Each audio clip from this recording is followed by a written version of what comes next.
Sabbath and happy 8th day to the Feast of Tabernacles to all of you, the ones that we do have in our presence. So what we're going to do today is we're just going to get into this lesson.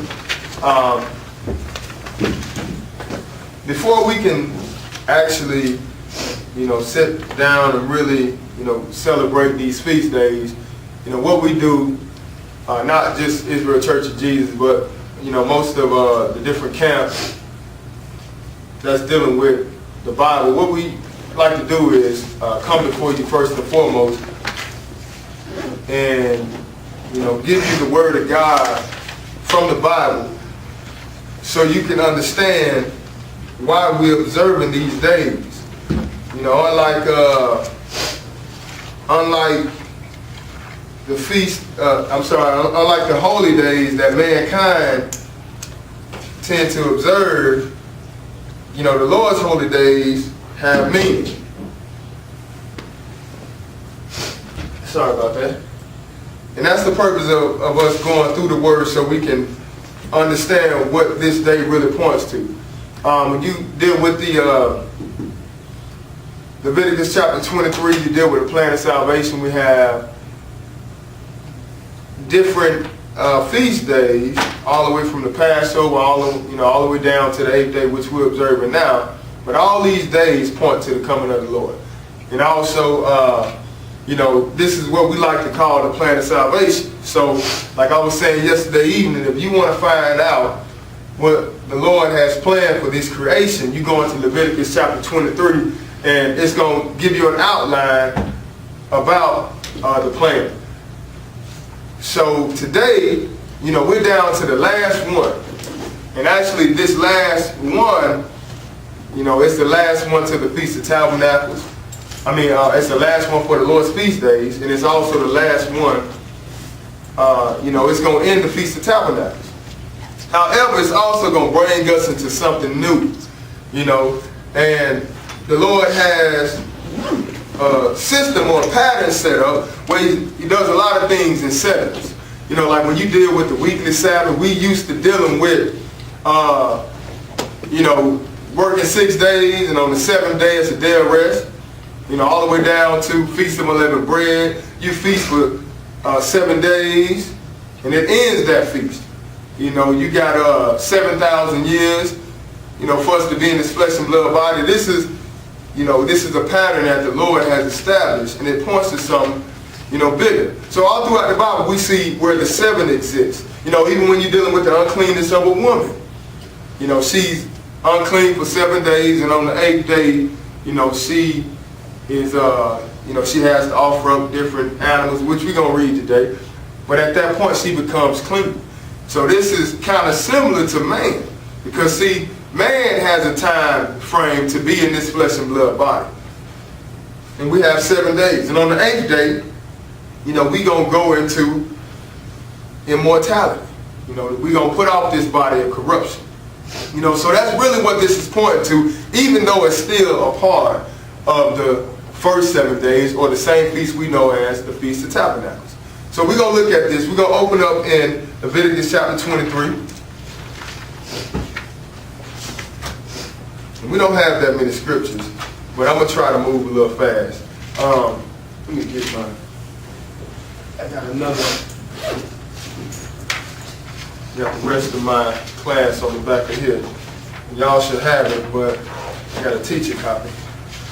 All right, so Leviticus chapter 23. Let's pick this up at verse 33. And in this chapter right here, if you go back to verse 1 and read all the way down to where we're at right now, you're going to notice that the Lord going to start off with Passover. And then from Passover, we're going to go into the Lord's high holy days. See, the Passover is a high day that it's a day that we're supposed to observe. It represents the Lord passing over our sins. However, the days that come after that, then the Lord has 7 high holy days, which are also Sabbath. So that's another way that we see that the number 7, is a representation of completion when it comes to the Lord. He does things in 7. So, but let's pick it up at verse 33, because this is what we're here for. Leviticus chapter 23 and verse 33. And when you get it, go ahead and read. And the Lord spake unto Moses, saying, Speak unto the children of Israel, saying, The 15th day of this 7th month shall be the Feast of Tabernacles for 7 days unto the Lord. So we still in the, we're still in the 7th month. The first day of the 7th month, it took us into Memorial to blowing the trumpets. All right, so now we in the 10 days later, we went into the Day of Atonement, which we should all be familiar with. Now we embarked on the 15th day of the 7th month last Wednesday at sundown. That took us into the first day of the Feast of Tabernacles. All right, so go ahead and read. On the first day it shall be in holy convocation. But notice what it says at the end of verse 34 before we go further. It says, it shall be the Feast of Tabernacles for 7 days unto the Lord. All right, so, is that the it? Is that the end of it? Is that all that pertains to this Feast of Tabernacles? As we read a little further, we're going to see that, there's another day included in this Feast of Tabernacles. All right, go ahead and read. On the first day shall be in holy convocation. You shall do no work, no servile work therein. Okay, so you're not going to do any servile work on the first day. Make sure you keep that in mind, because we're going to look up this word servile. All right, go ahead and read. 7 days you shall offer an offering made by fire unto the Lord. And on the 8th day shall be in holy convocation unto you. Okay, so that's why I titled the class, the 8th day, the climax of the Feast of Tabernacles. Because 7 days, at the end of the 7 days, we're going to complete it, but on the 8th day, we're going to come back together for a solemn assembly, which we're going to look at that also. But the 8th day is the climax to this feast. But if you pay attention to this 8th day is also the climax to the plan of salvation, period. However, you still can eat a little something. We just not going to have a big banquet like we did on the first day. But we still can eat something because it's also a celebration. And when you look at this celebration, you have been rewarded. The Lord has given you your reward for walking through this life 7 days without no sin. So on the 8th day, you got a right to celebrate. You got the right to have a good time. However, it's also pointing to us going into something new. So it says 7 days you shall offer an offering made by fire to the Lord. On the 8th day shall be a holy convocation. Convocation just meaning gather, which we're doing today. Go ahead and read. And you shall offer an offering made by fire unto the Lord. It is a solemn assembly, and you shall do no servile work therein. Right, so we don't offer the offering made by fire unto the Lord anymore because the ultimate sacrifice was Jesus. So we don't have to do that now. All right, but 39, what does it say? Also in the 15th day of the 7th month, when you have gathered in the fruit of the land. All right, read verse 37. Let's see, does anything else? Let's see if anything else comes after this 8th day. Read 37. These are the feasts of the Lord. Okay, see, it ain't no more. These are the feasts of the Lord. So now, all the feasts of the Lord have been mentioned. Once we get to the 8th day, that ends it all. All right, so it says, these are the feasts of the Lord, which what? But you shall proclaim to be holy convocations. Offer an offering made by fire unto the Lord. Go ahead. Burnt offering and a meat offering, a sacrifice and drink offerings, everything upon his day. Okay, skip down to verse 39 and go ahead. Also in the 15th day of the 7th month, when you have gathered in the fruit of the land. See, that's what's really going to take place on this day. How you doing, Miss Lynn? I'm good. How are you? Pretty good. That's really what's going to take place on this day here. On the 15th day of the 7th month. That's why I say when you have gathered in the fruit of the land. During this time, it also is a representation of an end gathering. So as we get more and more into the word, we're going to find out what this gathering is. But if you can remember last week, the first day, it pointed more toward a physical gathering of Israel, of people that were scattered in the worldwide captivity. You see, so this first part of it would be the end gathering. And then at the end, it would actually go into us, celebrating us, making it into a tabernacle or the 8th day. All right, so it says, also on the 15th day of the 7th month, when you have gathered in the fruit of the land, go ahead and read. You shall keep a feast unto the Lord 7 days. You're going to keep a feast unto the Lord 7 days. So we still dealing with this feast, the feast that occurs in the 15th day of the 7th month. Go ahead. On the first day shall be a Sabbath, and on the 8th day shall be a Sabbath. So see that? We got the first day being a Sabbath, and then we got the 8th day being a Sabbath. So this 8th day didn't just pop up out of the blue. It is attached to what? The Feast of Tabernacles. And as we go throughout the word, we're going to look at that. But now, we're going to look at the word solemn. Because if you paid attention to verse 36, it tells you that it is a solemn assembly. And, some people may try to treat this life a weekly Sabbath, but it's not like a weekly Sabbath, because we see that it lets us know there's no servile work to be done. Okay, so no servile work, just letting us know no work pertaining to working for your boss or going to a job. All right, but let's look at this word solemn. It says solemn. I looked it up, so you know you can put it in your notes, just so you can get clarity on the different features. All right, so solemn is a very serious or formal in manner, behavior, or expression. So this is why, you know, we had the first day we come together. That represents the gathering of Israel. That's something serious. This is a great time when the Lord going to gather Israel from all four corners of the earth and bring them back into the land. That's a very serious event. You know, that's important. I mean, think about it. During this time, the Lord going to do a lot of killing when his trumpet is blown. However, also at the 8th day, that's a very serious, or, you know, formal in manner, behavior, expression is serious. Why? Because, you know, you have just made it, or you just passed the test, and the Lord has given you the blessing to go from corruption to incorruption. You know, that's a serious time, because a lot of people are not going to make it. And notice what's going to happen as we go into this 8th day. Right as we get ready to take on this reward as creation, you still have people going into the lake of fire. You know, so you can still, you know, eat a little something just to, you know, celebrate, because it's still a feast. But like I said earlier, we just not going to do it banquet style and that type of stuff.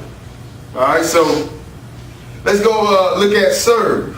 Because when you look at servile work, you know, if you look at the word serve, that's the root word of servile. And also the root word of servitude. But what we're going to do is we're going to just look at what it means. The word serve is to be a servant, to attend, to give the service and respect due to a superior, to comply with the commands or demands of. This is what serve means. Servitude is a state of being a slave or completely subject to one more powerful.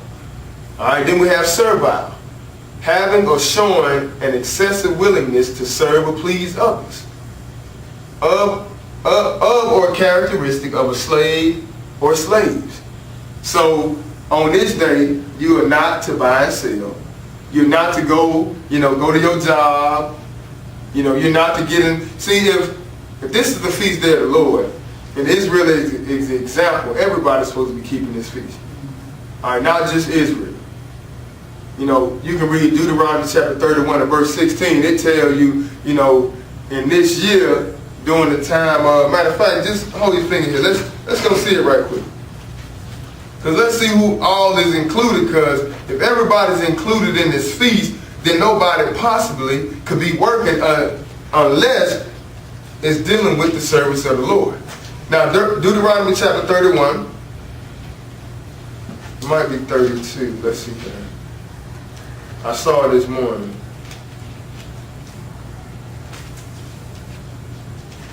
I was looking at it this morning. I was going to put it down, I should have.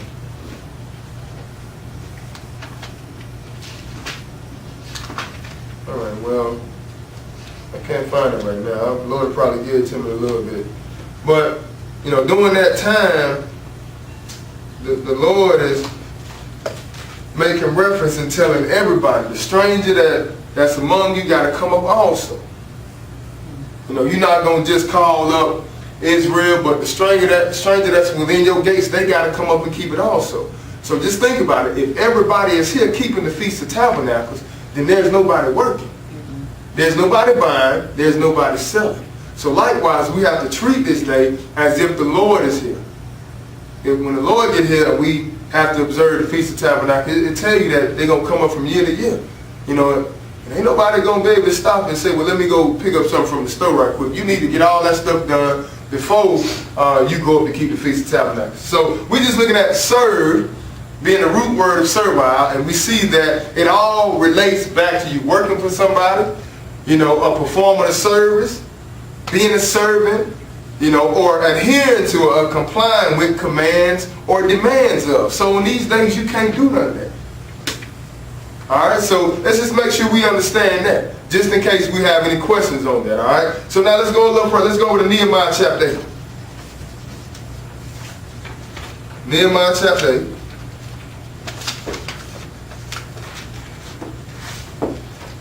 We're going to pick this up at verse 14. And this is when Israel, they, coming back from a small captivity. And as they come back, they start looking in the book of the law, the book that was given to them. And they start to read some things and get understanding. And they also joyous about, being able to get understanding on what they were commanded to do. So we're going to pick it up right where they was getting ready to start keeping the Feast of Tabernacles. So Nehemiah 8 and verse 14. Go ahead and read.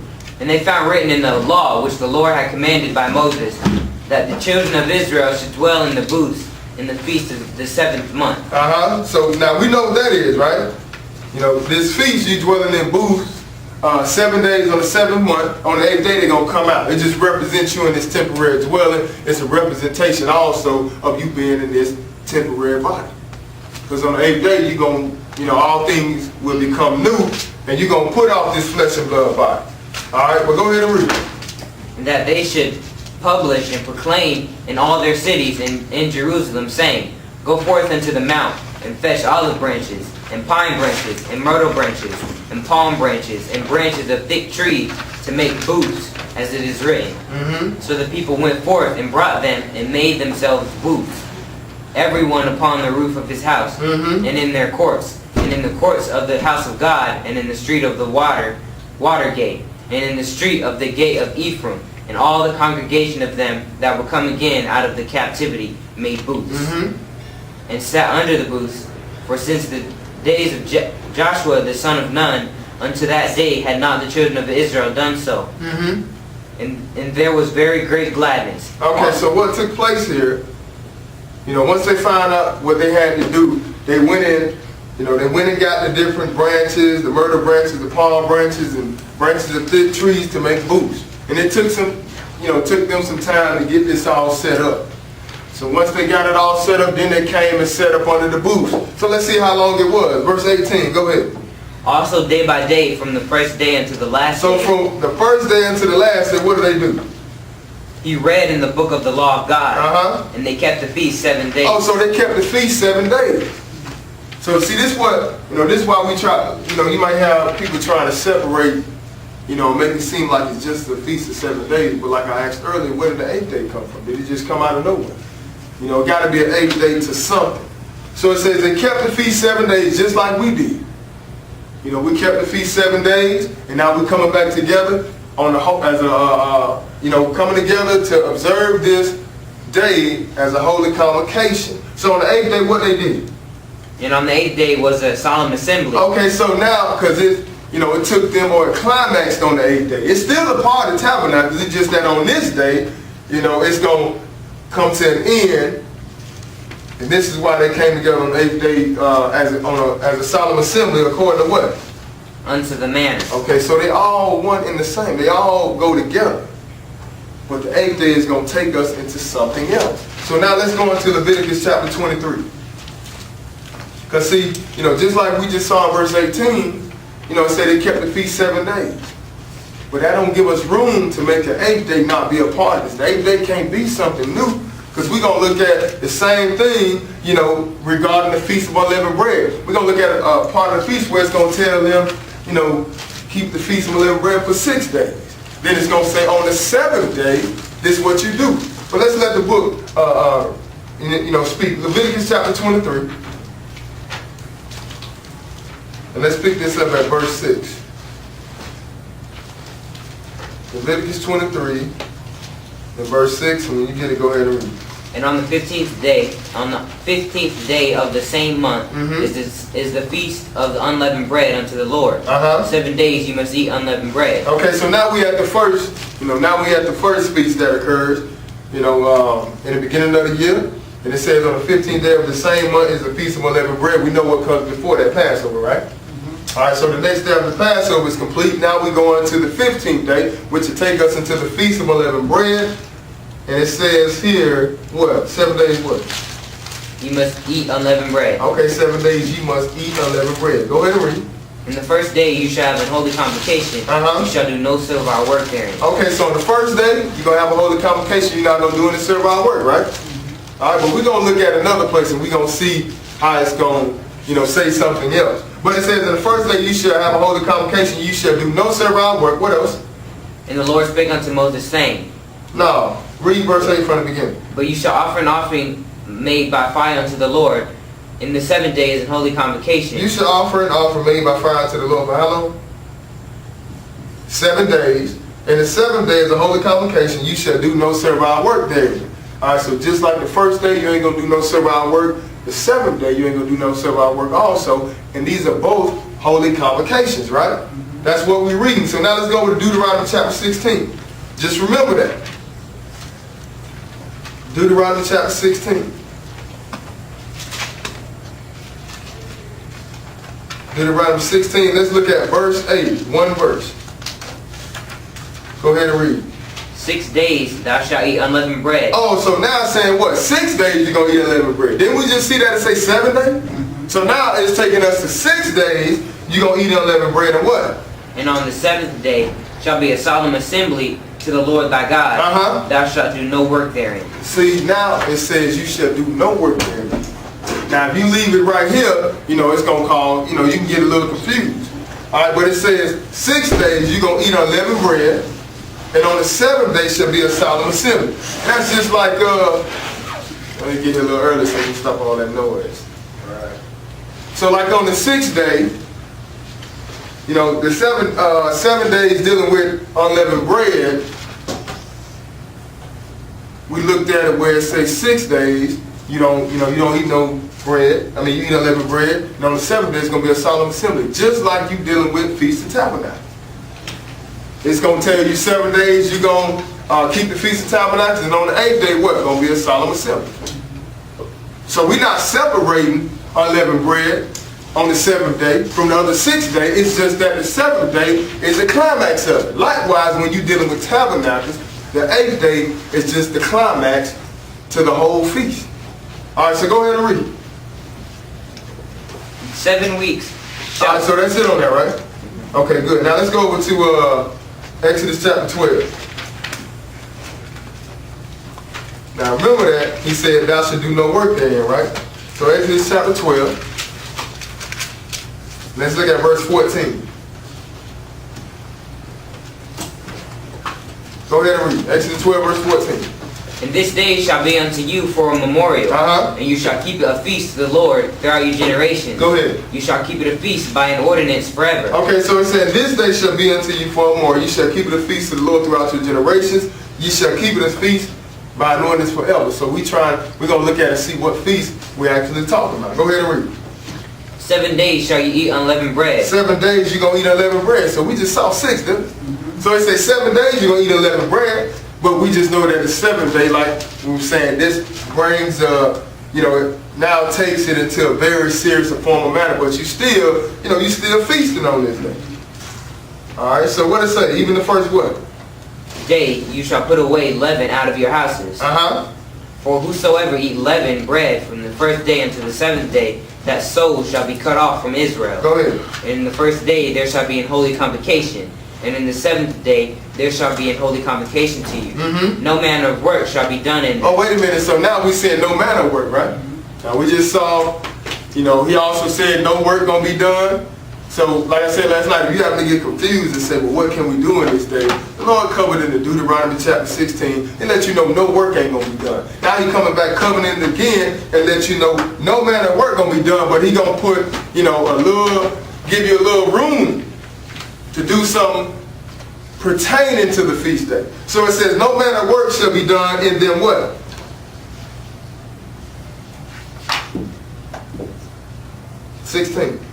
Save that which every man must eat, that only may be done of you. Except that which every man must eat, that only may be done of you. That's the only thing that can be done. So when it comes down to keeping these feast days, or when it comes down to keeping the feast where the Lord is talking about no servile work, you're not buying and selling. You're not washing your cars and all that type of stuff. You dealing strictly with the Lord's feast day. So for instance, if you got to cook something on this day, the Lord allows it.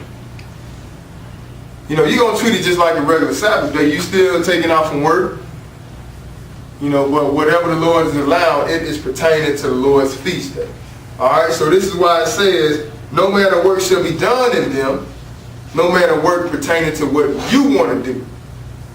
save that which every man must eat, that only may be done to you because it is a feast. So you got to prepare that what you must eat. So now let's go on to Deuteronomy chapter 32. So now we can actually go look at, what this is all about. Because last week we looked at the feast of, we looked at the first day of this feast regarding the gathering of Israel. So before we can get to the 8th day, we have to get an understanding of what took place, as we walk down into the 7th day. If it's a gathering, then somebody had to be scattered. So Deuteronomy chapter 32, let's pick it up at verse 20. Go ahead and read. And he said, I will hide my face from them. I will see that their end shall be. I will see what their end shall be. For they are a very forward generation. Children in whom is no faith. Go ahead. They have moved me to jealousy with that which is not God. They have provoked me to anger with their vanities, and I will move them to jealousy with those which are not a people. I will provoke them to anger with a foolish nation. Go ahead. For fire is kindled in mine anger, and shall burn into the lowest hell, and shall consume the earth with her increase, and set on fire the foundations of the mountains. Oh, so this is just the Lord talking about what He's going to do to the children of Israel because of their disobedience. Y'all want to serve other gods?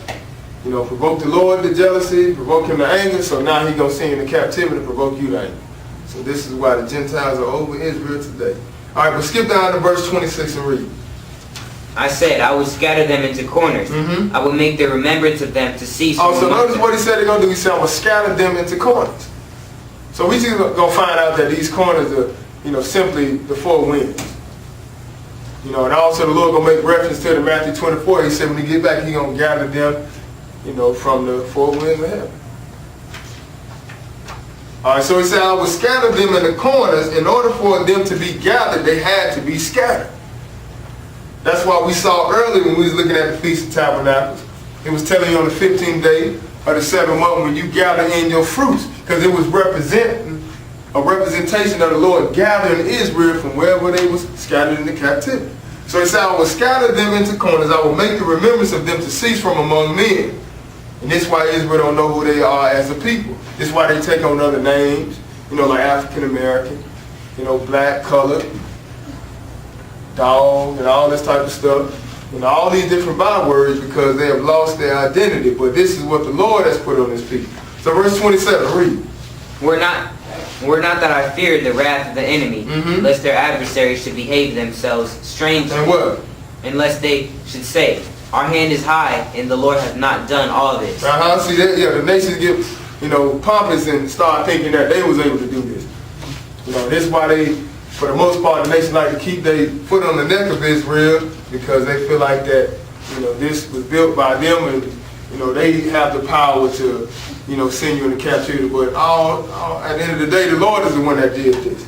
So that's why He said, word not that I feared the wrath of the enemy, lest their adversaries should behave themselves strangely, and lest they should say, our hand is high, and the Lord have not done all this. And this is why, the nations are starting to get pumped up and puffed up, and don't have no regard for the Lord, so they start changing times and laws, because they don't believe that there is a God. But notice what He said in verse 28. Go ahead. For they are a nation void of counsel, neither is there any understanding in them. They're a nation void of counsel, so they have no problem, lifting up their hand against the Lord. But He said they're a nation void of counsel, neither is there any understanding in them. Skip down to verse 31. But their rock is not as our rock, even our enemies themselves being judges. That's right. Our rock was Jesus. That's why I tell you in 1 Corinthians chapter 10, that rock that followed them was Christ. But their rock is not as our rock. So He said, for their rock is not as our rock, even our enemies themselves being judged as what? For their vine is the vine of Sodom, and of the fields of Gomorrah, their grapes and grapes of gall, their clusters are bitter. Their wine is the poison of dragons, and the cruel venom of asps. Is not this laid up in store with me and sealed up among my treasures? To me belong vengeance and recompense. Their foot shall slide in due time, for the day of their calamity is at hand, and the things that shall come upon them make haste. For the Lord shall judge His people and repent Himself for His servants, when He see that their power is gone and there is none shut up or left. All right, so you know, even though a lot of stuff going on with Israel at this point, our hope ain't lost. But the Lord is letting you know that He gonna deal with them at a set time. This is what this is all about. You know, when you're dealing with the Feast of Tabernacles all the way from the 1st to the 8th day, mainly on this first day, the Lord is gonna come back and gather His people and put them back in the land. But it's gonna be a fight. It's gonna be a lot of killing that's gonna happen to take place. So it may seem like the Lord has turned His back and ain't paying attention, you know, but He definitely watching what's going on. But notice what He said: for the Lord shall judge His people and repent Himself for His servants. He gonna turn back His people when He sees that their power is gone and there's none shut up or left. And right now, you know, Israel don't got no power. You know, you can march around buildings all day long, ain't got no power. You know, but that lets you know that the Lord is getting ready to make His return. And He gonna do what? Skip down to verse 41. If I wet my glittering sword in mine hand, take hold on judgment, I will render vengeance to mine enemies, and will reward them that hate me. Right, and this is all, see, we're looking at Deuteronomy, you know, chapter 32, regarding the end. Regarding the coming of the Lord and what's going to take place at His return. Go ahead and read. I will make mine arrows drunk with blood. My sword shall devour flesh, and that with the blood of the slain and of the captive, from the beginning of revenges upon the enemy. Rejoice, O you nations, with His people, for He will avenge the blood of His servants, and will render vengeance to His adversaries, and will be merciful unto His land and to His people. Right, so this is talking about way down at the end. But we're going to look into that. But it says, rejoice, O ye nations, with His people, for He will avenge the blood of His servants. You know, so He didn't do it at this point, but it's going to take place in the future. This is why we're reading about it, but this is going to take us into the gathering. Okay, so now let's look at Matthew chapter 24. Let's see when all this is going to take place. Matthew chapter 24. Let's pick it up at verse 29.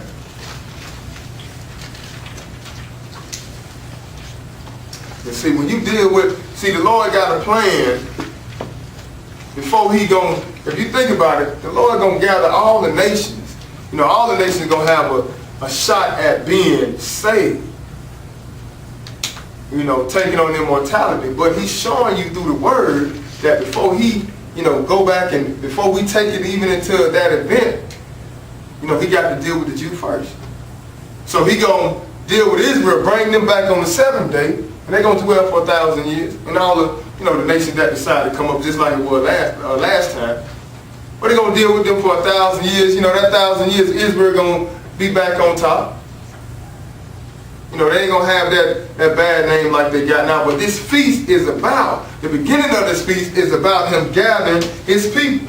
That's what it's all about. That's why I say in Joel chapter 3, you know, I will plead with them for my heritage Israel. That's what this whole battle of Armageddon is about. So Matthew chapter 24, pick it up at verse 29. When we going to start seeing this stuff take place? Verse 29. Go ahead. Immediately after the tribulation of those days shall the sun be darkened, and the moon shall not give her light, and the stars shall fall from heaven, and the powers of the heavens shall be shaken. So immediately after the tribulation of those days. You know, now the sun going to be dark, and the moon ain't going to give her light, and the powers of the heavens shall be shaken, and what else? And then shall appear the sign of the Son of Man in heaven. And then shall all the tribes of the earth mourn. And they shall see the Son of Man coming in the clouds of heaven with power and great glory. So it's not going to be a secret rapture. You know, the Lord ain't going to gather, you know, sneak people out of the cars and all that type of stuff. You know, He said He's going to see the Son of Man coming. And you know it's going to be a great time when the sun is going to be dark. And the moon ain't going to give a light. Every day, you know, at this point right now, we see this. You know, right now in our atmosphere, we can look outside, you know, just by being light outside, we know the sun is somewhere. Then at nighttime, you know, you see that moon, you know, the lesser light doing what it's supposed to do. But at the end, when the Lord get ready to make His return, it's going to go down. The sun going to go dark, the moon ain't going to give her light. So everybody, you're going to understand that it's a change taking place. But it ain't going to be nothing done in secret. So it says, and then shall appear the sign of the Son of Man in heaven. As long as we see the sun outside, the moon outside, then the Lord ain't came back yet. And also the people have not been gathered. Go ahead and read. And He shall send His angels with the great sound of a trumpet, and they shall gather together His elect from the four winds, from one end of heaven to the other. Oh, okay, so he gonna also what? Gather his elect. That's why I say he gonna send his angels with the great sound of a trumpet. When he's sending his angels, you know, at this last trump, there's a lot of different things gonna happen, you know, in this last trump.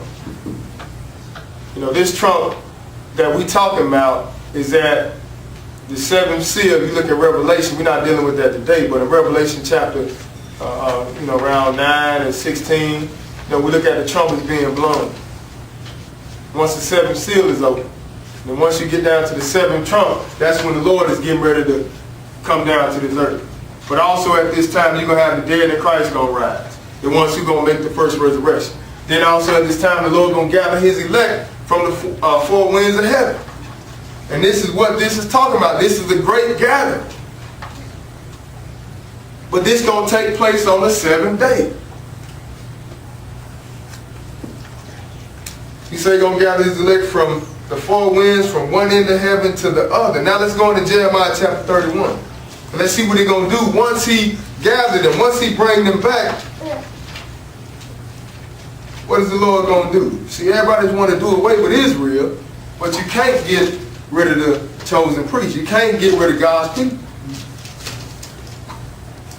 No matter how bad it look, no matter how bad the situation may seem, you still cannot do away with the Lord's people. So Jeremiah chapter 31, let's pick this up at verse 1. Go ahead and read. At the same time, said the Lord, will I be the God of all the families of Israel, and they shall be my people. So we talking about something in the future. That's why I say at the same time, says, I will be the God of all families of Israel, all the families, and they shall be my people. Verse 2. Thus saith the Lord, the people which were left of the sword found grace in the wilderness, even Israel, when I went to cause him to rest. Right, that's another lesson, but you're gonna find your grace and your rest in the wilderness if you make it. But verse 3, what it say? The Lord hath appeared of old unto me, saying, Yea, I have loved thee with an everlasting love. Therefore with loving kindness have I drawn thee. Again I will build thee, and thou shalt be built, O Virgin of Israel. And also keep in mind also in the wilderness, you're going to find grace, because the ones who don't make that resurrection, you got to meet the Lord in the wilderness. And that's where He's going to administer all these covenants and stuff like that all over again in the wilderness. You decide to do what He say, you're going to get into the promised land. So He say, they found grace in the wilderness, even Israel, when I went to cause him to rest. The Lord have appeared of old unto me, saying, Yeah, I have loved thee with an everlasting love. So the love that the Lord got for Israel is everlasting. The Lord ain't an Indian giver, but at the same time He got laws, statutes, and commandments that Israel was supposed to deal with. And they decided to go contrary to the word, so the Lord just whooped them, just like you got a son, a daughter that happened to go against what you tell them to do. And what you going to do? More likely you're going to chastise them or correct them, right? All right, so go ahead and read. Again I will build thee, and thou shalt be built. So notice what He said. He said, again I will build thee, and thou shalt be built. So He going to bring them back as a nation, and He going to build Jerusalem back up. But He said, again I will build thee, and thou shalt be built. Or what? Virgin of Israel. So we're not talking about nobody else. We dealing with Israel. That's what this gathering going to represent. This is why before you can get to the 8th day, you got to deal with the first day of tabernacles. But it's a representation of the Lord gathering His children on the 7th day. So It said, again I will build thee, and thou shalt be built, O Virgin of Israel. Thou what? Thou shalt again be adorned with thy tabrets, and shalt go forth in the dances of them that make merry. Thou shalt yet plant vines upon the mountains of Samaria. The planter shall plant, and shall eat them as common things. All right, skip down to verse 8. Because He just letting you know, you're going to be adorned with your tabrets, and shall go forth in the dances of them that make merry. It's going to be a glorious time. It's going to be a great time. But skip down to verse 8 and go ahead. Let's see where He's going to bring them from. What it say? Behold, I will bring them from the north country. And now we just talking about north of Israel. At this point, so He say, behold, I will bring them from the north country and do what? Gather them from the coast of the earth. Oh, He going to get you from America. He going to get you from Brazil. He going to bring Israel back from wherever they were scattered at. We already saw that what? In Matthew 24, he said that I'm going to gather them, his elect from the four winds of heaven, right? That just letting you know, learning something on your way to learning something, we just know that we talking about heaven. Earth is also a heaven. That's why Paul said in 2 Corinthians 12, I knew a man in Christ about 14 years ago. You read further, he says, such a one caught up to the third heaven. So it's three heavens. One is on the earth. The second one is above us where the birds fly, where you see the planes and all that. That's the second heaven. And the third one is where the Father and Son reside. So when you see the Lord say he's going to gather his elect from all four winds of heaven, he's just talking about on this earth where he's going to gather them from. That's why he said, behold, I will bring them from the north country and gather them from the coast of the what? Earth. Of the earth. And with them what? Go ahead. The blind and the lame, the woman with child and her that travaileth with child together. A great company shall return. See, that's what this is all about. This great company of this nation going back home. Even up to this point right now, everybody got a land that they can call home. Israel don't have a land that they can call home. See, you can't say you're African American. Because when you try to, you label yourself as African American, then you got to think about it. Well, Africa is a continent, then what part of Africa are you going to? And you just think about it, then why haven't the Hamites or the sons of Ham come over here to fight your cause or please your cause to get you back? You deal with the United Nations, the G20, and all the nations come up every year. They have representatives to represent the nations. Even Africa got a representative. But you don't see an African American representative sitting on the, sitting up there on the G20. Because these people have been scattered into captivity. But the feast represent the Lord gathering them back and taking them back to the land. So he said, I will bring them from the north country and gather them from the coast and of the earth. And with them the blind and the lame, the woman with child, her that travail with child together, a great company shall return thither. Because they're coming back after a bad time has just happened. Now we talking about this taking place after the Great Tribulation. Then after the Great Tribulation occurs, then the Lord is getting ready to bring his destruction on earth. So how they going to come? Verse 9. They shall come with weeping, and with supplications will I lead them. I will cause them to walk by the rivers of waters in a straight way, wherein they shall not stumble. For I am a father to Israel, and Ephraim is my firstborn. So it's all about Israel. He said, Father Israel and Ephraim is my firstborn. All right, go ahead and read. Verse 10. Hear the word of the Lord, O you nations, and declare it in the isles far off. And say, he that scattered Israel will gather him. Oh, see, notice what he say. He say, hear ye the word of the Lord, O ye nations, and declare it in the isles of far off that what? We saw who scattered them, right? He said, we saw Deuteronomy 32 when he said, I said I was scattered them. So we saw that the Lord was the one that was making that proclamation concerning the children of Israel. So now we see here, it says, hear the word of the Lord, O ye nations, and declare in the isles of far off. All over the world, make this proclamation. This is what this feast is a representation of. This is why we observe. But even, as we observe it, we teach it to you to let you know why it is we keeping the Feast of Tabernacles. Because it's going to come a time when the Lord is going to gather his people from all four corners of the earth. So he say, he that scattered Israel will gather him and keep what? And keep him as a shepherd doth his flock. All right, verse 11. For the Lord hath redeemed Jacob. And this word redeemed, he just set him free. He has freed them. So he said, for the Lord hath redeemed Jacob, and what else? And ransomed him from the hand of him that was stronger than he. So see, we ain't going to be able to come up and take down the nations. All the, got a lot of brothers. When I first came into the word myself, I was all about getting a lot of guns and trying to do what I can. I got a friend, a Gentile. Real close friend of mine. And I told that brother about some of the things that are getting ready to go down in this earth. This guy got about 4 or 5 acres sitting on his property, or one of his properties. And this one, I think about 3 acres at the least. He done built a bunker in his backyard. He done built a bunker in the backyard because he got that scared. So I was, there was a time when I was all about that. Get the guns and save up all the food and all that type of stuff. But the book is letting you know, he say, for the Lord have redeemed Jacob and ransomed him from the hand of him that was stronger than he. So ain't nothing Israel can do. You can get mad, you can fight, you can want to get all the different type of weapons you can come up with. You ain't got no power. This is why the Lord got to come back and ransom Israel or bring them back out of this situation. That's why he say he's going to ransom him from the hand of him that was stronger than he. So now let's get down to verse 31. And let's see what's going to happen once the Lord bring them back into the land. What he going to do at this point? Verse 31, because, a lot of people like to make it seem like the covenant going to be done away with, and he going to do away with Israel and make a covenant with other nations. Listen, you got to come up under the commonwealth of Israel. You had to come up under the commonwealth of Israel the last time, and you got to come up under him this time. Y'all be quiet as possible, please.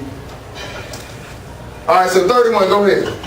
Behold, the days come, said the Lord, that I will make a new covenant with the house of Israel and with the house of Judah. So he's going to make a new covenant with the house of Israel and with the house of Judah. You see, that's what it's all about. It's still about Israel all the way down to the end.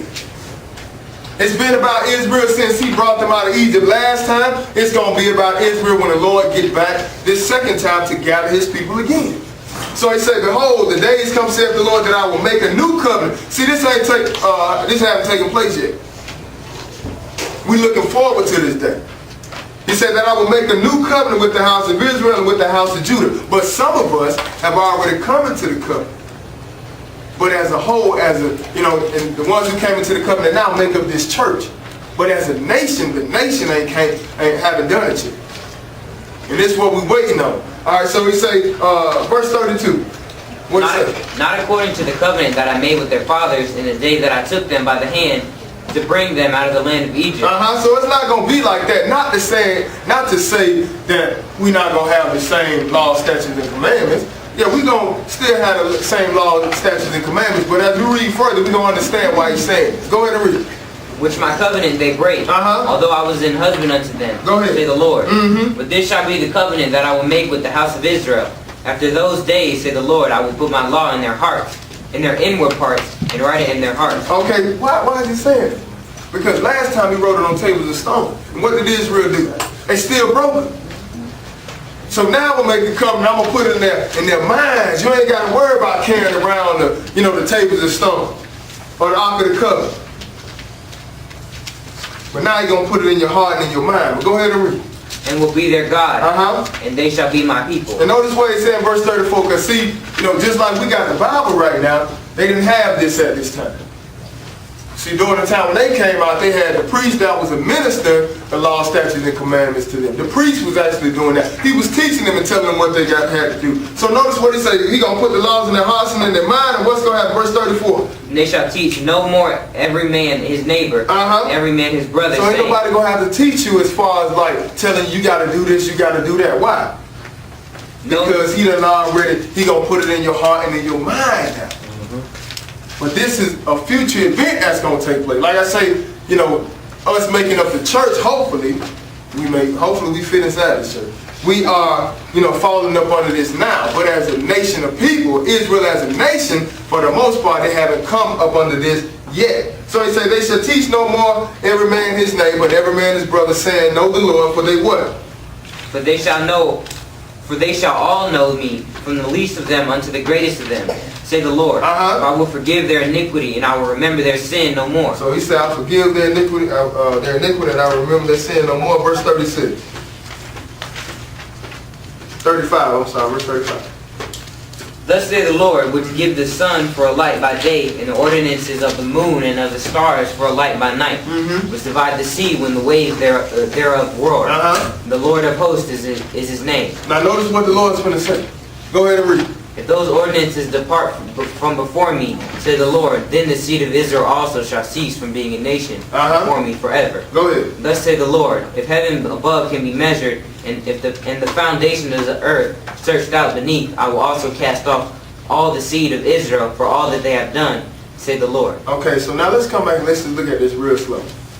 Verse 35 says, thus saith the Lord, which give the sun for a light by day, and the ordinance of the moon and of the stars for a light by night. Also this Lord which divide the sea when the waves thereof roar. The Lord of hosts is his name. If those ordinances depart from me, before me, said the Lord, then the seed of Israel also shall cease from being a nation before me forever. Do we still see the sun? Mm-hmm. Do we still see the moon and the stars? Yes, sir. All right, and the water still does what it does. Verse 37, read that again. Thus say the Lord, if heaven can be measured. Can heaven be measured? Man can't even get up. It says, thus saith the Lord, if heaven can be above, can be measured, and what else? And the foundations of the earth searched out beneath. And clearly you see that this earth can't be searched out beneath, because, you know, they talking about, I was talking to somebody the other day, and they were saying, well, man is overpopulating the earth. And I told him what Brother Devin said a while back. He said, you know that, you know, the Lord meant for us to repopulate this earth, and there's a lot of room left because you constantly see what? Building going on. That's how you know it's a lot of room left. Everywhere you go, you may think that it's overpopulated, but somewhere or another, then you're going to see them building houses somewhere. Somewhere. So you can ride around and see that there's a lot of land left. So you can't measure this earth. Mm-hmm. And the Lord said that He, you know, gave you something impossible for you to do, letting you know it's impossible for Him to cast off His people Israel. So it says, thus says the Lord, if heaven above can be measured and the foundations of the earth searched out beneath, I will also cast off all the seed of Israel for all that they have done, saith the Lord. Verse 38. Go ahead. Behold, the days come, said the Lord, that the city shall be built to the Lord from the tower of Hananel unto the gate of the corner. And the all right, that's good on that. I wanted to stop at 37. So now let's go to Ezekiel chapter 37.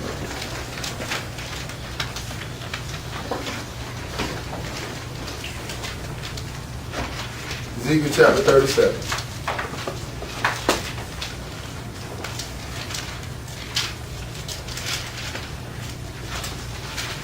Let's see, once the Lord gather Israel, what's going to happen? You look at Ezekiel 37, that's dealing with the dry bones, and how the Lord's going to bring this nation back. They make songs about these dry bones, but that's not what we're here for. Ezekiel chapter 37, let's pick it up at verse 24. So what's going to happen? Go ahead. And David my servant shall be king over them. And they all shall have one shepherd. So at this time, David going to be back. David going to be resurrected. He going to be king over them, and they all going to have one shepherd. What's going to happen? They shall also walk in my judgments and observe my statutes and do them. So you still going to have the law?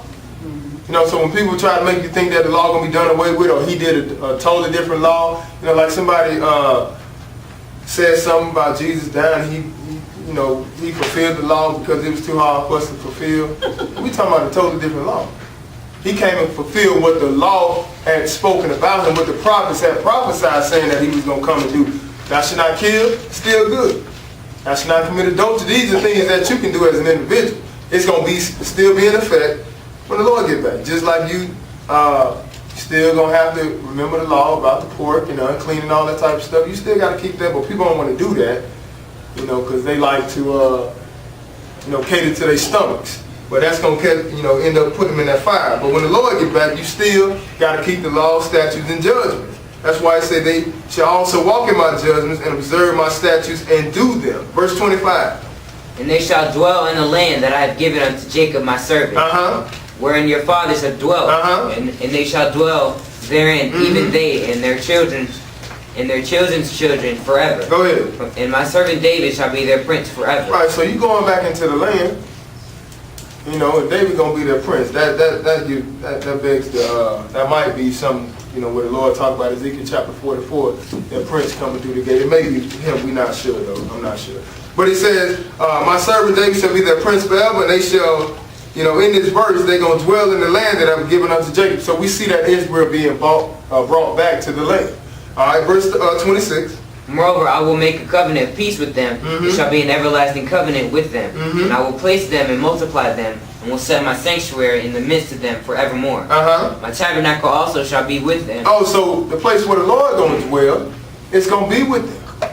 See, we got this tabernacle that's going to come when Jesus get here, but, we also going to go a little further and look at the tabernacle when the Father going to be here. All right, so we say, my tabernacle also shall be with them. What else? Yea, I will be their God, and they shall be my people. That's right. And the heathen shall know that I, the Lord, do sanctify Israel.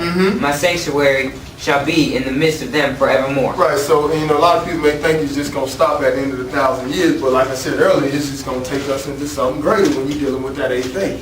So now let's go into Leviticus chapter 15, because see, we just, dealt with a small part of the physical gathering of Israel. But let's go a little bit further. Let's look at this 8th day. Let's go into Leviticus chapter 15. Leviticus chapter 15. And let's pick it up at verse 19.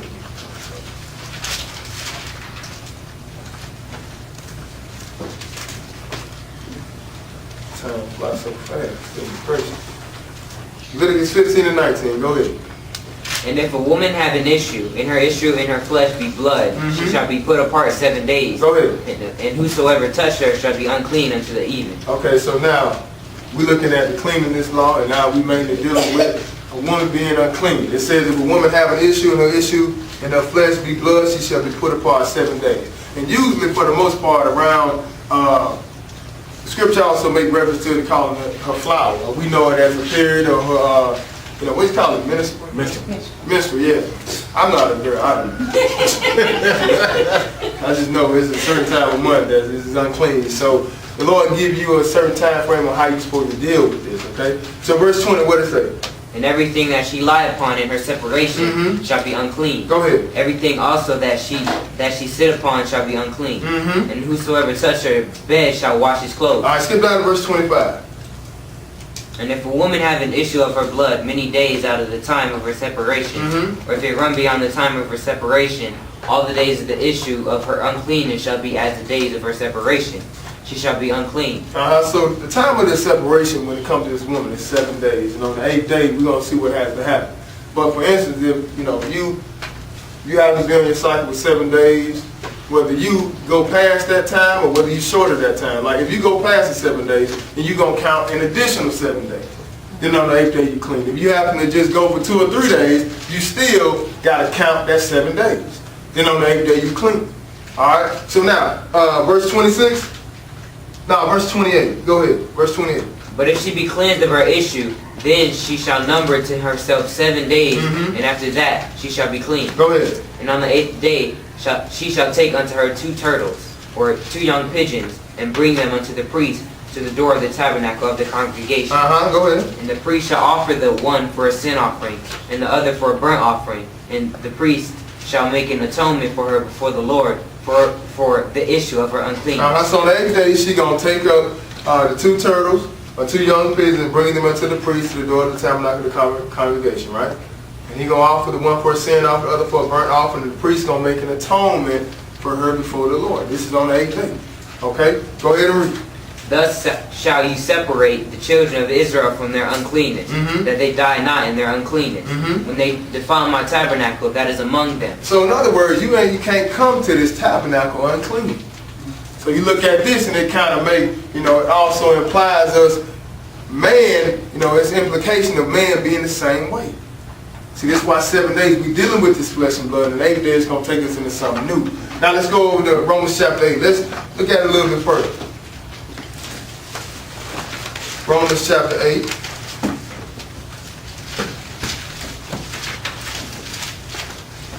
Some people may say, well, what they got to do with it? How are we like that? Well, let's just see. Let's just see. Because the Lord going to tell you himself, flesh and blood came into the kingdom. Romans chapter 8, let's pick it up at verse 20. But we're going to see why flesh and blood cannot enter into the kingdom. See, like I told you earlier, the Lord give you examples throughout the Bible. See, it don't matter, like when you really think about it. Physically a woman on her period 7 days, and she go take the 2 turtle doves to the pigeon, to the priest. Does that really make a difference? But it's a sign, it's pointing to something else. The Lord's showing you how to clean yourself up. Because at the end of the day, when he come down, he brings his tabernacle among men. And you can't, that corruption got to be put off. So you see this taking place with how he used a woman. And we see this happen mostly every month. Alright, so Romans chapter 8, pick it up at verse 20. Go ahead. For the creature was made subject to vanity. So we talking about the man here. It said, for the creature was made subject to vanity. What else? Not willingly, but by reason of him who hath subjected the same in hope. And this hope we talking about is everlasting life. But at this point, we taking on this vanity. We've already taken. This is why we die. We start off as a child, all fresh and clean and pretty. Then we start getting older and we start rotting and stinking and stuff like that. The next thing you know, we start getting ready to go back to our home, which is the dirt. But that's a process of us decaying, or corruption. Verse 21, what does it say? Because the creature itself also shall be delivered from the bondage of corruption. Oh, so you corrupt. You defile. See, this is why Paul was telling you, we flesh and blood came into the kingdom. This is why Jesus told Nicodemus that what? You got to be born again. You see? And this is why we have the example in Leviticus 20, what we just read, I believe Leviticus 15, regarding these 7 days. Because it points to something different. A lot of different places in the Bible, the Lord is using 7 to point to something. And when you're dealing with being clean, it was 7 dead bodies, 7 days. Alright, so it says, because the creature itself also shall be delivered from the bondage of corruption. Like I was saying last night, no matter, how much money you got, you can have fun all day long. It don't matter. You still have this umbrella of death sitting on top of your head. So it says, we shall be delivered from the bondage of corruption into what? The glorious liberty of the children of God. And we ain't got there yet, but this is what we're looking forward to. We looking forward to becoming sons of God. See, when you become a son of God, we got it right now as far we've been begotten by the word, but we're looking for that physical manifestation to take place. When we take on this glorified body, where we can't die no more. Until that time, we still experiencing death. All right, so now let's go a little further. Let's go to 1 Corinthians chapter 15.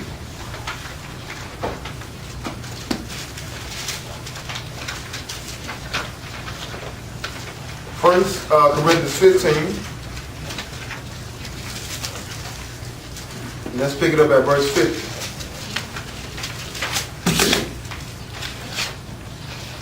All right, go ahead and read it. Now this I say, brethren, that flesh and blood cannot inherit the kingdom of God, neither doth corruption inherit incorruption. So in other words, this flesh and blood body, you cannot go into God's tabernacle.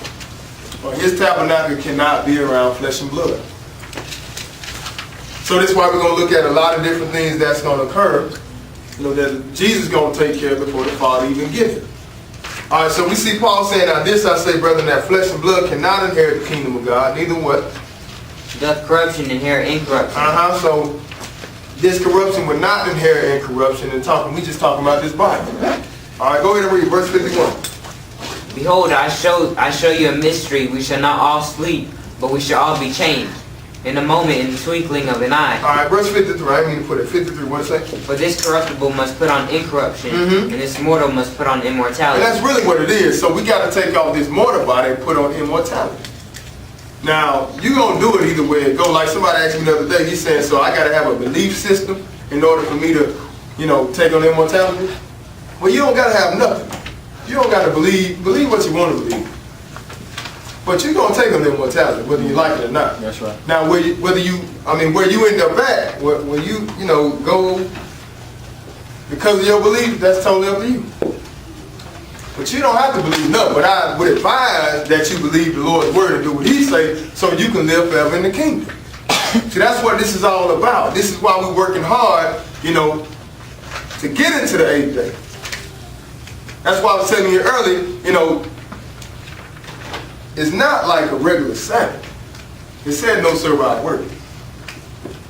But we're not going to do a banquet style cookout, or have a, big feast like the first day was. Because this right here, now we're going into something else. But it's still a time for celebration. It's still part of the feast. That's why it's called the 8th day. So you add the 8th day to what?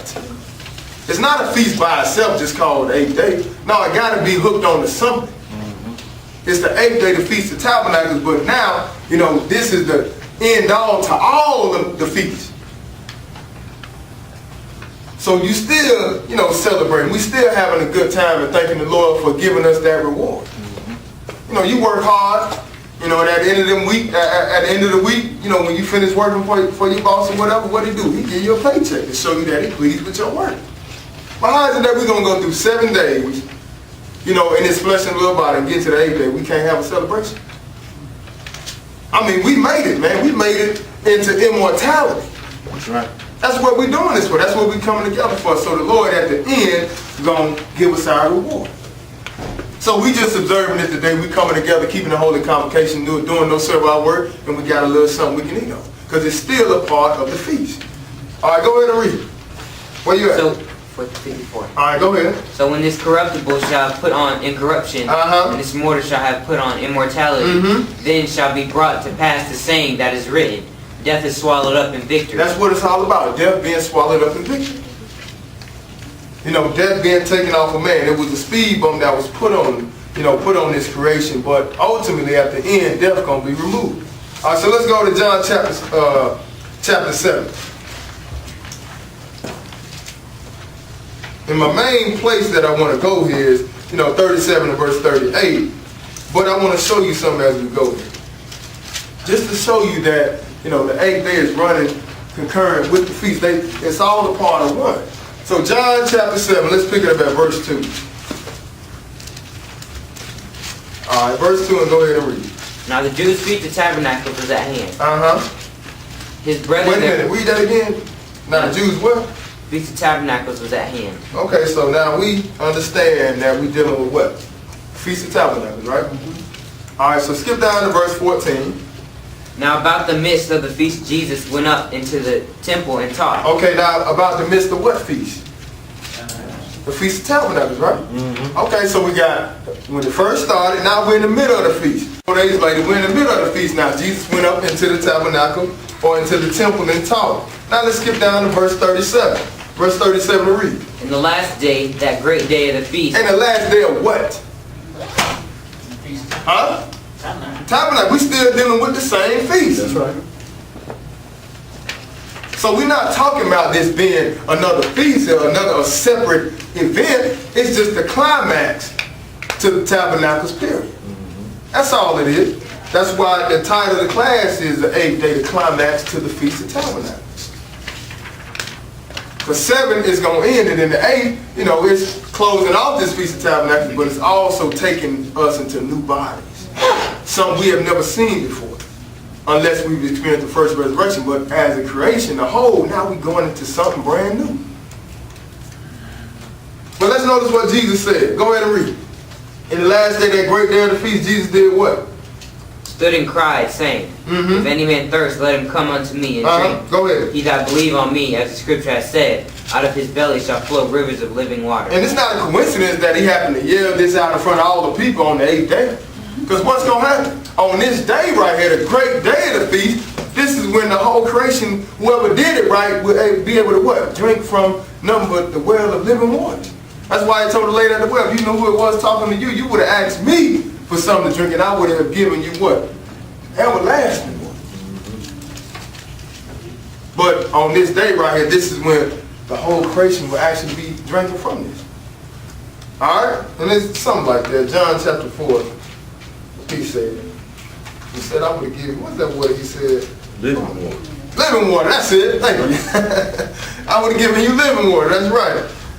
That's what I was meant to say. Okay, so I just wanted to show y'all that. Now let's go over to Revelation. Revelation chapter 20. And now we're going to go from the 7th day going into the 8th day. Alright, so Revelation chapter 20. And we're going to pick this up at verse 1. Revelation 20 and verse 1. Because once the Lord gathered Israel, bring them back in the land, the Lord going to be here for 1,000 years. It's going to be 1,000 years of peace. And before this day actually takes off, let's see what got to happen to Satan. Revelation 20 and verse 1. Go ahead and read. And I saw an angel come down from heaven, having the key of the bottomless pit, and a great chain in his hand. And he laid hold on the dragon, that old serpent, which is the devil and Satan, bound him 1,000 years. Oh, so this chain that was in his hand, he going to use it to bound Satan for 1,000 years. Because the reason why he's going to be bound for 1,000 years is because we're going into the 7th day. This is the day that represents rest for mankind. Alright? That's what it's all about. So in order for us to go into the Sabbath day, Satan got to be locked up. Ain't going to be no more war going on.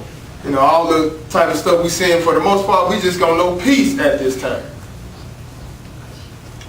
So he said, laid hold on that, on the dragon, that old serpent, which is the devil and Satan, and bound him 1,000 years, and did what? Verse 3. Cast him into the bottomless pit and shut him up, and set a seal upon him, that he should deceive the nations no more. Till the 1,000 years should be fulfilled, and after that he must be loosed the little seed. So he's not going into the lake of fire. He's just going into the bottomless pit. He won't be able to deceive the nations no more, okay? So skip down to verse 5 and go ahead. Verse 6. Let's see what's going to happen at the end of this. And it's mainly, you know, it tell you in verse 4, it's going to be people beheaded for the witness to Jesus who didn't receive the mark in their hands and their forehead. In verse 5 it says, but the rest of the dead live not again until the 1,000 years were finished. This is the first resurrection. So we trying to make that first resurrection, which is going to start off the 7th day. Alright, but go ahead and read verse 6. Blessed and holy is he that had part in the first resurrection. On such the second death had no power. But they shall be the priests of God and of Christ, and shall reign with him 1,000 years. Alright, verse 7.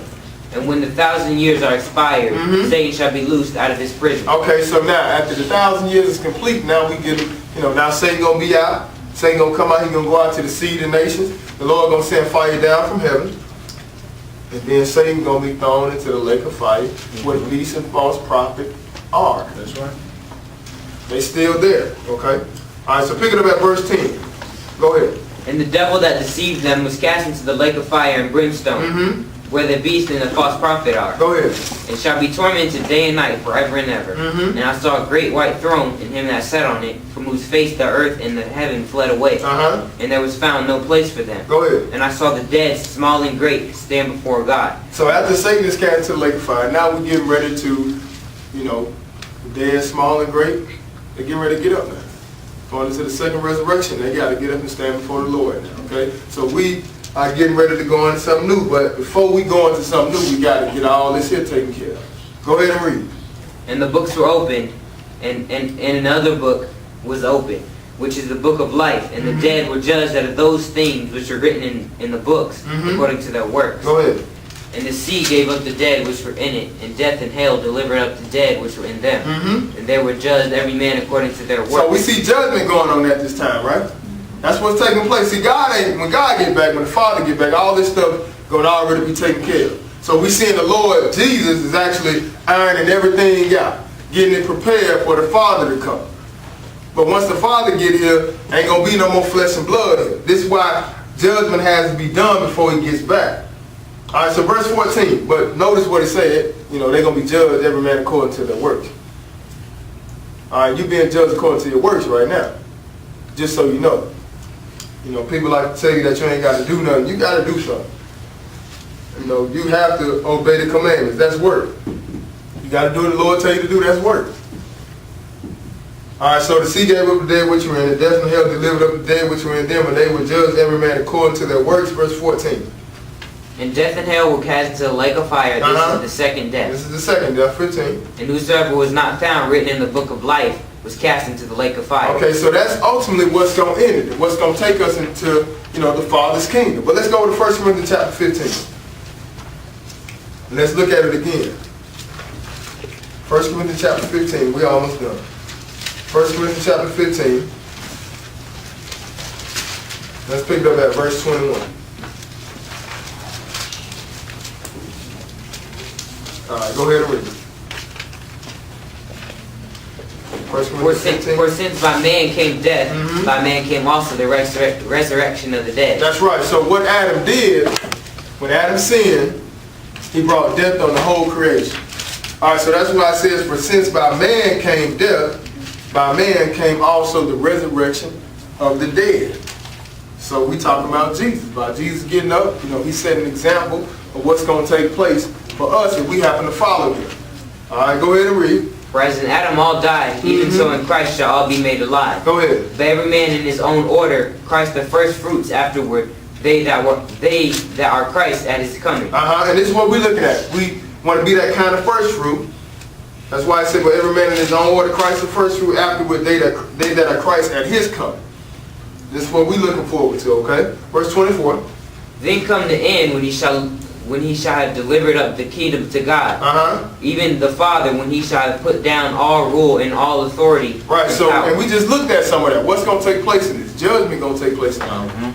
You know, Jesus is getting everybody to their respective places. Yeah, your respective place is the lake of fire. If that's where you know, that's what your deeds got you, well, you going to your respective place. The place you deserve to go, that's where you're going to be at. You serve the Lord, you make the kingdom, you're going to be in the kingdom. That's where you deserve to be at. That's your respective place. So it say after all this is done, then come the end when he shall have delivered up the kingdom to God, even the Father, what? When he shall have put down all rule and all authority and power. For he must reign till he hath put all enemies under his feet. The last enemy that shall be destroyed is death. We have put all things under his feet. But when he say all things are put under him, it is manifest that he is expected, which did put all things under him. Accepted.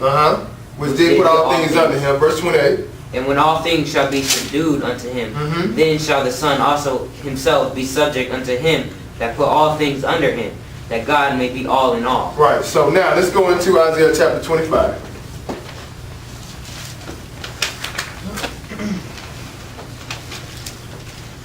Showing you that, you know, after the Lord come back to redeem Israel, take them back, we're going to look at a long prophecy. Also what Isaiah was, how the Lord speaking through the mouth of Isaiah and telling you what was going to happen. You know, that's why in 1 Corinthians chapter 15, verse 50 tell you that as it is written, death is swallowed up in victory. But we're going to see where it was written at. Isaiah chapter 25, and pick it up at verse 5. All right, go ahead. Thou shalt bring down the noise of strangers, as the heat in a dry place. Go ahead. Even the heat with the shadow of a cloud, the branch of the terrible one shall be brought low. And this is back to when the Lord returned. All right, but we're going to walk it down. It's going to take us all the way down to the end as we get ready to go into the Father's kingdom. All right, go ahead and read verse 6.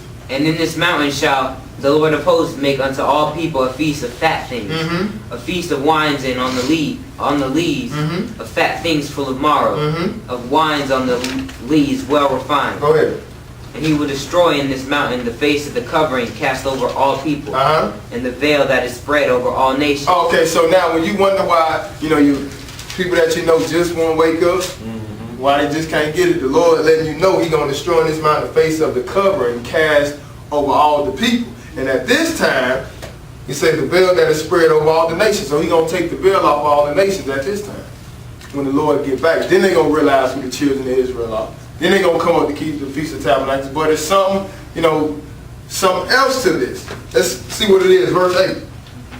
He will swallow up death and victory. Oh, so He's going to do what? He's going to swallow up death and victory. This go all the way down to the 8th day, right? Before we talk about judgment now.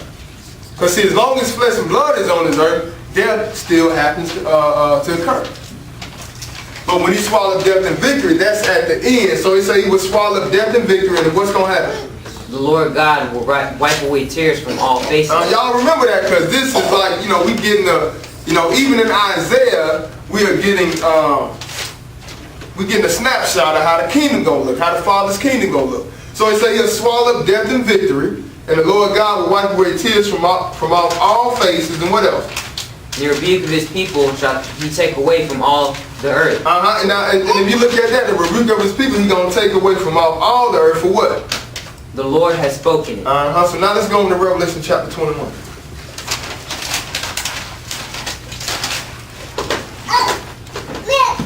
So you just saw the gathering of Israel in there. Then you also saw, you know, them being swallowed up in victory. Ain't gonna be no more crime. But we're gonna see why there ain't gonna be no more crime. Revelation chapter 21. Let's pick it up at verse 1. And this is after we see Jesus, you know, after judgment day done took place. You know, the Lord done, like I said earlier, He done put everybody in their respective places. Now we getting ready to go into something new. Verse 1, go ahead. And I saw a new heaven and a new earth. So we got a new heaven and a new earth. What else? For the first heaven and the first earth were passed away, and there was no more sea. And just like, you know, some people like to say, well, this sea is a representation of people. No.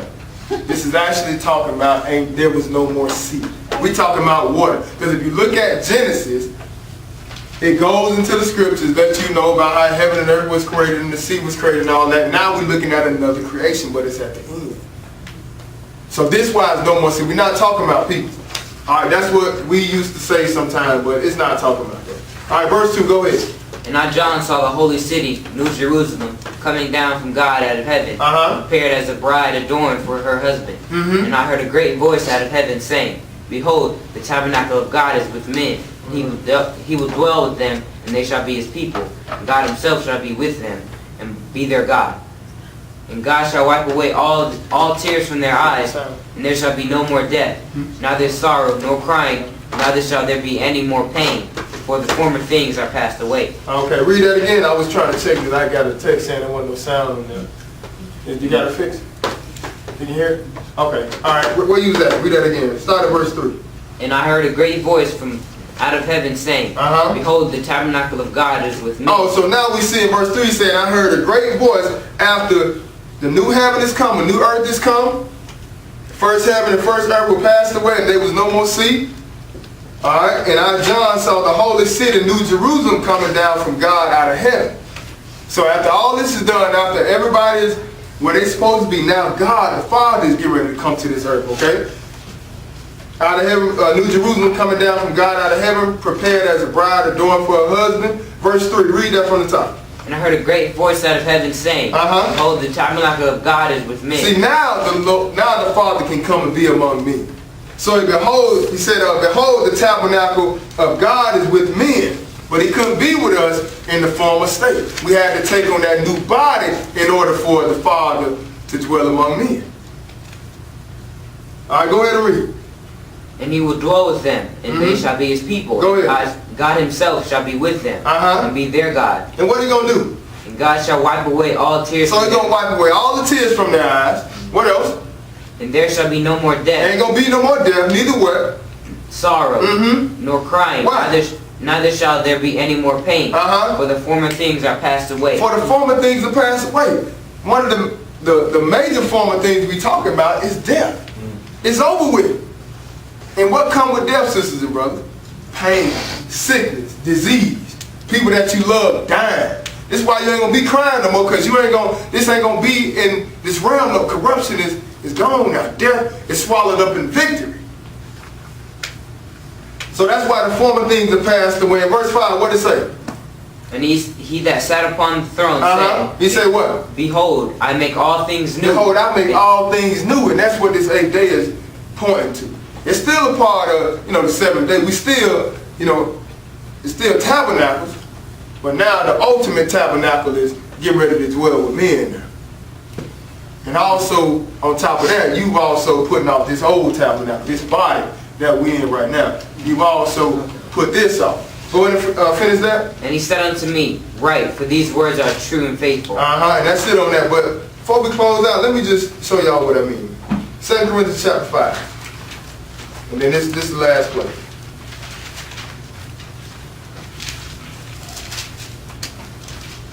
2 Corinthians chapter 5. Just to show you that we're working to get rid of this tabernacle and put on a new body at this time. It's going to be a great time. You ain't going to, no more crying, no more death, no more sickness, no more pain. Because we going into something new. You going into a new tabernacle also. You going into a brand new body. Even though some of us may make it at the first resurrection, but the creation as a whole, for the most part, we know death. That's what, that's what we are, like the book said in Hebrews, it's appointed for every man to die once. So that's the outcome for man, for the most part. But at the end, we try to shed this old tabernacle and put on this new one. What does it say in verse 1? 2 Corinthians 5 and verse 1. For we know that if our earthly house of this tabernacle were dissolved. Go ahead, see how Paul is making reference to this body being an earthly tabernacle. He said, we know that if our earthly house of this tabernacle were dissolved, we have what? A building of God. We have a building of God. And that building of God, we waiting for it. That's coming from the heavens. All right, go ahead and read. And house not made with hands, eternal in the heaven. Oh, okay. See, that's our reward. This is why I told you on this 8th day it's a celebration. Go ahead and read. Verse 2. For in this we groan, earnestly desiring to be clothed upon with our house which is from heaven. That's right, because you ain't got to worry about dying. You don't got to worry about it. Like I said, you don't got to worry about the stuff that come with this body, this corruption that's among us. But when you think about it, the 7 days that we're going through, at the end of this 7 days for man, when we go into that 8th day, all this is out. It's just like that unclean woman. All right, go ahead and read. If so be that being clothed we shall not be found naked. For that we are in this tabernacle do groan. For we that are in this tabernacle do groan, being what? Being burdened. Not for that we would be unclothed, or clothed upon. Right, go ahead. That mortality might be swallowed up of life. And that's what it's all about. At the end of the day, that's what this is all about. Us making it to that 8th day. So I hope y'all got some understanding. 8th day, the climax of the Feast of Tabernacles. I hope somebody got some understanding in Jesus' name.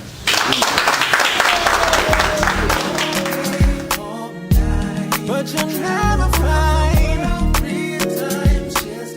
anything that will suffice. Oh no, ain't nothing out there for you. So what you gonna do? Ain't nothing out there for you. Oh no. Come on, y'all. Rock with